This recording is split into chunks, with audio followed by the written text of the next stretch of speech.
Entitled kid looked down at me until he saw me get inside his dream car. When I started pulling up, everyone stared and started following me to where I was parking. I felt happy seeing all the kids and teenagers that were there with their bright smiles, and pointing at my car.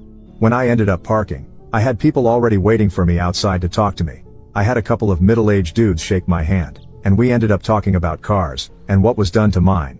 Throughout the morning, I've met a ton of cool people, and someone even convinced me to make an Instagram page for my car. I guess giving my Facebook account threw them off a little when they asked me for my social. As the meet started to end, I took some time just admiring my car and reminiscing the struggles in my 20s. While I was looking at my car, I saw a little brown dot near my front bumper and I decided to go and check it out. I bent over and started carefully wiping it with my shirt until a teenager, maybe about 20 years old, came up to me with his friend and told me to stop touching his dad's car. I looked up confused and told him, "Excuse me?" He approached me and pushed my hand out of the way and said, "I told you to get your hands off my dad's car. Do you not know how expensive this is?" I started thinking to myself if I was the only NSX in the meet, but I didn't see any.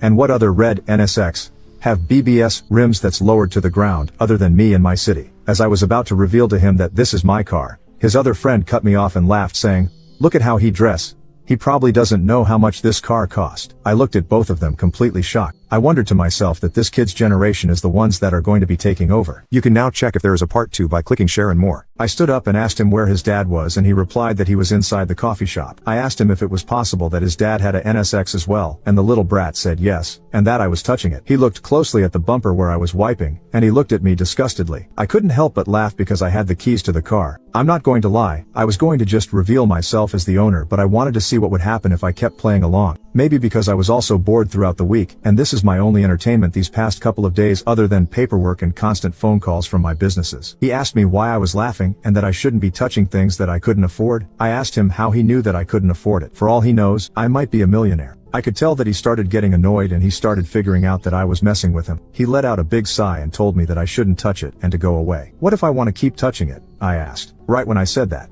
I continued touching my car all over the place. I started touching the hood, the rims, the front lip, everything you can imagine in the front. His eyes widened, and at this point he started yelling and telling me that he'll get his dad and make me pay for his car. I told him to go ahead. While this was happening, other people started coming to us because of all the commotion the kid was causing. Yes, I know I'm calling him a kid when he's about 20 years old. Once you turn at a certain age, everyone that just turned 20 is still a baby to you. The kid bolted off inside the coffee shop and brought his dad with him. His dad looked muscular and tall, and he came up to me asking why I was touching his car. I wanted to shake his hand, but I guess he went straight to the point. I told him to unlock it if it was his car, but he told me that he didn't need to prove me anything. At this point, I'm starting to wonder how this kid thinks that his dad owns my car when he probably lives with him. Does he not see that there's no car inside their garage or something? I started to think that I was getting pranked because there was no possibility that this was real. It felt like a setup, so I just continued along. I kept touching the car and I thought he would start laughing and tell me that it's a prank. But the dude just started yelling and getting mad. He ended up going to my face and actually pushed me to the ground. I obviously got mad, so I got up and pushed him back as well. Everyone started running towards us and there was a crowd of people trying to separate us. I was hoping someone would tell me that this is all a prank because I was really getting angry and I was close to calling my lawyers. A guy ended up hearing us out and I ended up revealing that I was the true owner. The guy asked us to open the car if one of us was the real owner, but I told him that I wanted the dad to open it first. But he couldn't prove it, so I ended up unlocking the car while showing my keys. The spoiled kid looked at his dad devastated, and they ended up getting shitted on by the whole community. Till this day, I still wonder why the dad lied and how the kid doesn't know that his dad doesn't own the car. But this is one of my favorite stories I like to tell to my friends and family.